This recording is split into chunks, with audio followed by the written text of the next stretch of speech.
فبأي آلاء ربكما تكذبان جن سے میری مراد حضرت الاستاذ مولانا مفتی عبدالرحمان القاسمی صاحب ہے کہ اسٹیج پر تشریف لائے اور ہم سب کو اپنی قیمتی باتوں سے مستفیض فرمائے.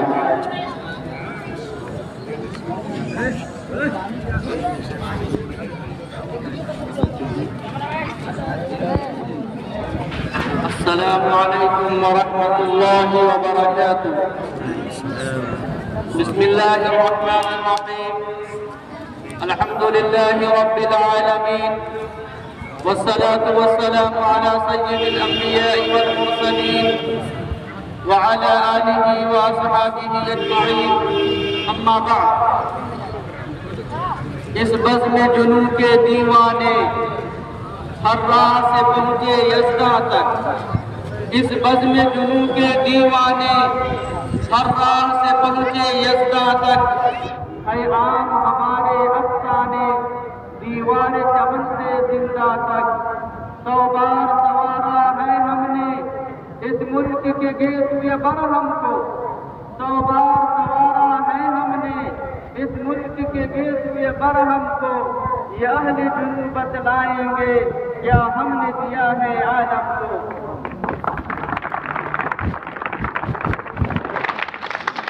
سرزمین ہندوستان کے غیور نوجوانوں، محبان وطن، برادران ملت، معزز اساتذہ کرام اور عزیز طلبہ، آج کا دن انتہائی خوبصورت، پرمسرت، پاکیزہ، خوشگوار اور یادگار دن ہے. جب 26 جنوری کی صبح کی کرنیں نمودار ہوتی ہیں تو وہ اپنے ساتھ ہندوستانی عوام کے لیے بہت ساری خوشیاں لے کر کے آتی ہیں. چنانچہ آج کے دن میں ہر شہر، ہر گلی میں، ہر مدرسہ، ہر اسکول میں، ہر کالج، ہر یونیورسٹی میں، ہر ادارے اور ہر تنظیم میں، ہر مذہب اور حرم کے ماننے والے، خواہ ہندو ہو یا مسلم، سکھ ہو یا عیسائی، بڑے ذوق و شوق کے ساتھ، جذب و احتشام کے ساتھ اور جوش و خروش کے ساتھ جشن یوم جمہوریہ مناتے ہیں اور ترنگے کو لہراتے ہیں.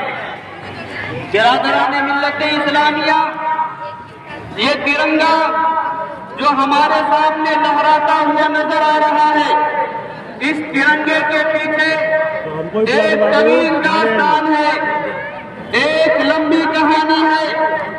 دلوں کو دہلا دینے والا اور رونقوں کو کھڑا کر دینے والا اور درد و علم، مجاہدات و قربانیوں پر مشتمل قصے اور واقعات ہیں.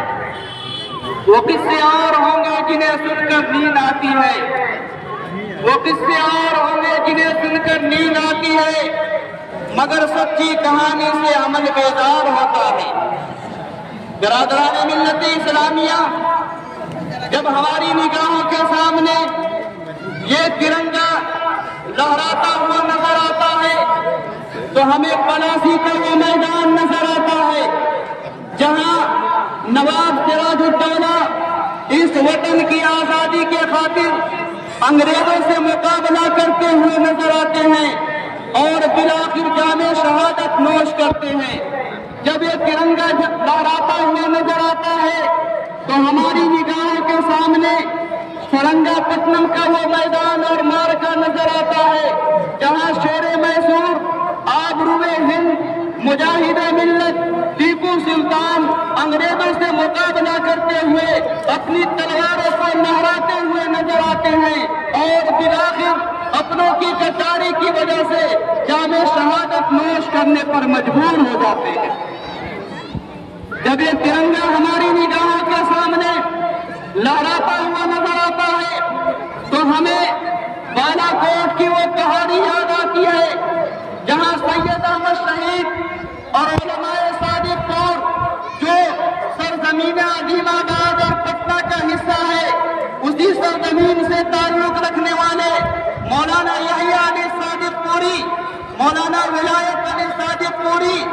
مولانا عبدالرحیم استادی پوری انگریزوں سے مقابلہ کرتے ہوئے بالا کوٹ کی پہاڑی پر جام شہادت نوش کرتے ہیں اور اس ہندوستان کو آزاد کرانے کے لیے اپنی جان آخری کو سپرد کر دیتے ہیں۔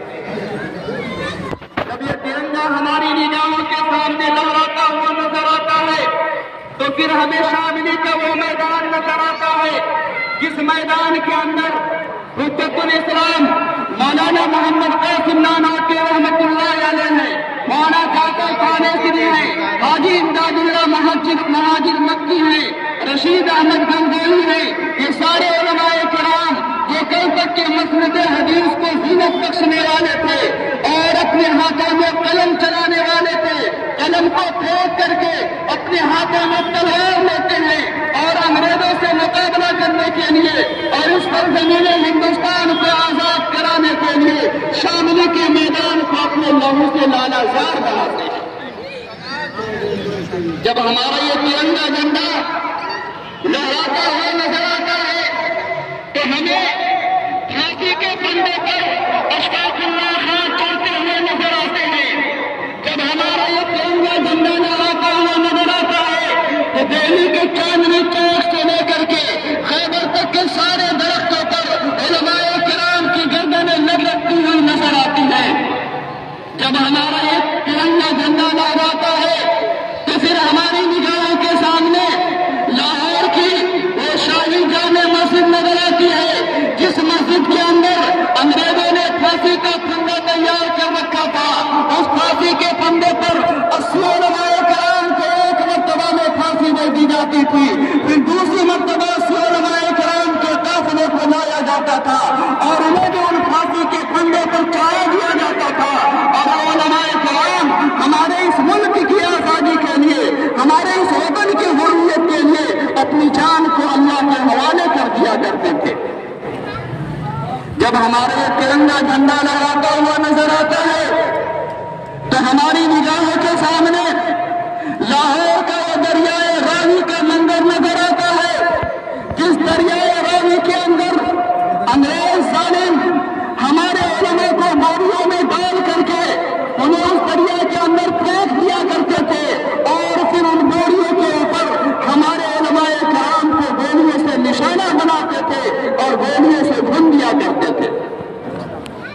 جب ہماری نگاہوں کے سامنے یہ ترنگا جھنڈا لہراتا ہوا نظر آتا ہے تو پھر ہمیں وہ واقعہ یاد آتا ہے کہ انگریز دہلی کے ایک خیمے کے باہر میں آگ کا ایک انگارہ تیار کیے ہوئے ہے۔ اس انگارے کے قریب میں 40 علماء کرام کو لایا جاتا ہے، ان کے کپڑے اتار دیے جاتے ہیں اور کپڑوں کے اتارنے کے بعد ان 40 علماء کرام کو اس بھاگتے ہوئے آگ کے انگارے کے اندر ڈال دیا جاتا ہے اور انہیں آگ کے اندر پکا دیا جاتا ہے۔ پھر دوسرے 40 علماء کرام کو بلایا جاتا ہے، ان کے کپڑے بھی اتارے جاتے ہیں اور انگریز ظالم ان سے کہتا ہے کہ اے مولویو، اے مولانا، سنو، تمہیں بھی اس آگ کے اندر جلا دیا جائے گا اور تمہیں بھی اس آگ کے اندر پکا دیا جائے گا۔ تم صرف اتنا کہہ دو کہ 1857 کی جنگ آزادی میں ہم شریک نہیں تھے، لیکن قربان جائیے ان سرفروشان اسلام پر کہ ان لوگوں نے اپنی جان کو آگوں میں جلانے کو گوارا کر لیا لیکن ظالم انگریز کے سامنے اپنی گردن کو نہیں جھکایا۔ جب یہ ترنگا جھنڈا لہراتا ہوا نظر آتا ہے تو ہماری نگاہوں کے سامنے حضرت شیخ الہند کا ایک دردناک منظر نظر آتا ہے کہ آپ کا انتقال ہو چکا ہے، آپ کو غسل دیا جا رہا ہے۔ غسل دینے والے دیکھتے ہیں کہ آپ کی پیٹھ کے اوپر، آپ کے زخم کے اوپر، آپ کی کمر کے اوپر زخم کے گہرے اثرات پڑے ہوئے ہیں۔ لوگوں نے گھر والوں سے معلوم کیا کہ آخر اس کا ماجرا کیا ہے، اس کی حقیقت کیا ہے، کسی نے نہیں بتایا۔ رشتہ داروں سے معلوم کیا گیا، رشتہ داروں نے نے بھی اس کا جواب نہیں دیا۔ شیخ الاسلام حضرت مولانا حسین احمد مدنی رحمۃ اللہ علیہ کو آپ کے انتقال کی خبر مل گئی تھی۔ آپ اس وقت کلکتہ کے اندر تھے۔ آپ کلکتہ سے تشریف لاتے ہیں اور آنے کے بعد لوگوں کو کہتے ہیں کہ ایک امانت تھی جو آپ نے مجھے دے رکھی تھی، آپ کا انتقال ہو گیا ہے، لہذا میں سوال کو لوگوں کے سامنے ظاہر کرنا چاہتا ہوں۔ کہا کہ آپ کی پیٹھ کے اوپر اور آپ کی کمر کے اوپر جو زخموں کے نشانات ہیں، وہ نشانات اس وجہ سے ہیں کہ مالٹا کی کوٹھریوں کے اندر اور مالٹا کے جیل کے اندر آپ ہوا کرتے تھے اور انگریز آپ کی پیٹھ کے اوپر کوڑے برسایا کرتا تھا۔ اتنا مارتا کہ آپ کی پیٹھ کے اوپر زخم ابھر آتا اور پھر اس کے بعد آگ کے انگارے پر آپ کو لٹا دیا جاتا اور آپ اس کے اندر لیٹ جاتے۔ اس کی بنیاد پر آپ کی پیٹھ کے اندر یہ زخم پڑ گیا ہے۔ انگریز کہتا کہ شیخ الہند محمود حسن، تم صرف اس بات کا انکار کر دو کہ میں 1857 کی جنگ آزادی کے اندر شریک نہیں ہوں، میں اس کا انکار کرتا ہوں تو میں تم سے یہ ساری مصیبتیں اور تم پر سے یہ ساری پابندیاں ہٹا لوں گا۔ لیکن حضرت شیخ الہند رحمت اللہ علیہ نے وہ تاریخی جملہ کہا کہ کیا تم چاہتے ہو کہ میرے ایمان کو خرید لو؟ سنو، میں حضرت بلال کا روحانی بیٹا ہوں، میں حضرت خبیر کا روحانی بیٹا ہوں، میں حضرت امام احمد ابن حنبل رحمت اللہ علیہ کا اور روحانی بیٹا ہوں جن کے اوپر ہاتھیوں کو دوڑا دیا گیا۔ میں حضرت شیخ محدث دہلوی رحمت اللہ علیہ کا روحانی بیٹا ہوں، میں حضرت سمیہ کا روحانی بیٹا ہوں۔ میں اپنی جان کو ضائع کرنا تو گوارا کر سکتا ہوں، لیکن اس وطن کی آزادی کی خاطر، اس دیش کی حریت کی خاطر یہ نہیں ہو سکتا کہ میں تم سے سمجھوتا کر لوں اور تمہاری باتوں کو مان لوں۔ میرے بھائیو بزرگوں اور دوستوں، جب یہ ترنگا جھنڈا لہراتا ہوا نظر آتا ہے تو مجھے شیخ الاسلام حضرت مولانا حسین احمد مدنی رحمت اللہ علیہ کا وہ واقعہ بھی یاد آتا ہے۔ ذرا توجہ سے سنیے گا اور سبق اور نصیحت حاصل کیجیے گا کہ جنگ آزادی کی تاریخ چھڑ چکی ہے اور انگریزوں کے خلاف جہاد کا فتویٰ دیا جا چکا ہے۔ حضرت مولانا حسین احمد مدنی رحمت اللہ علیہ کے بارے میں وارنٹ جاری کر دیا گیا ہے انگریز حاکموں کی طرف سے کہ جہاں کہیں پر بھی حسین احمد مدنی نظر آئے گا اسے گولی سے مار کر کے اڑا دیا جائے گا۔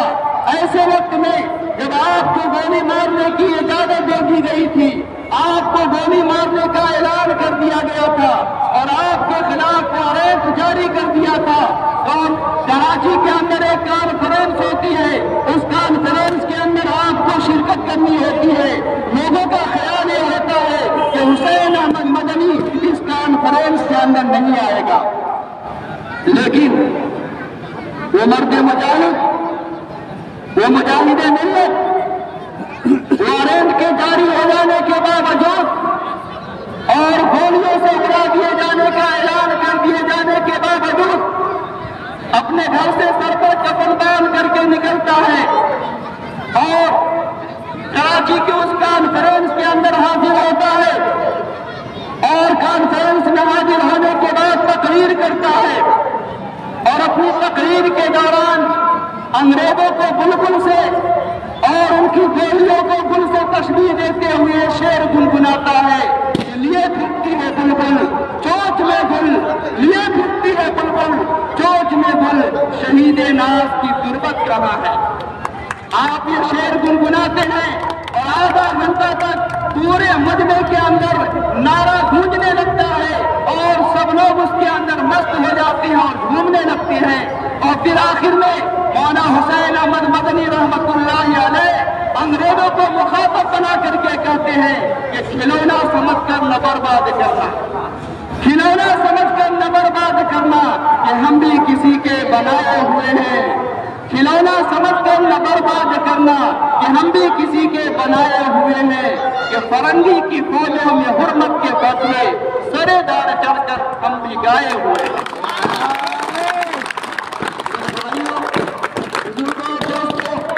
ہمارا یہ ہندوستان آزاد ہو چکا ہے۔ آج ہم جشن یوم جمہوریہ منا رہے ہیں۔ اس جشن یوم جمہوریہ کے پیچھے ہمارے علماء کی قربانیاں ہیں۔ انہوں نے تختیدار کو بوسہ دیا ہے، انہوں نے پلاسی کے میدان کو آباد کیا ہے، انہوں نے شابلی کے میدان کو اپنے لہو سے لالازار کیا ہے۔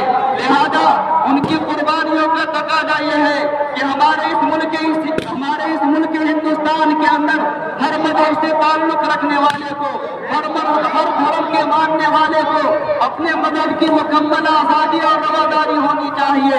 اگر ایک طرف مسجد کی میناروں سے اذان کی صدائیں بلند ہوتی ہے تو مندر سے بھی لوگوں کو گھنٹہ بجانے کی پوری آزادی اور رواداری ہونی چاہیے۔ انہی بنیاد پر ہمارے علماء کرام نے اپنی قربانیاں دی تھی اور ہمارے اس ملک کو آزاد کرایا تھا۔ لہذا ہم بڑے ادب کے ساتھ، بڑے پیار کے ساتھ، بڑی محبت کے ساتھ لوگوں کو یہ بتانا چاہیں گے کہ نہ تیرا ہے نہ میرا ہے، یہ ہندوستان سب کا ہے۔ نہ تیرا ہے نہ میرا ہے، یہ ہندوستان سب کا ہے۔ نہیں سمجھی گئی یہ بات تو نقصان سب کا ہے، اور جو ندیاں مل گئی اس میں اسے مہاساگر بنانے میں احسان سب کا ہے، احسان سب کا ہے۔ ہمارا توفیق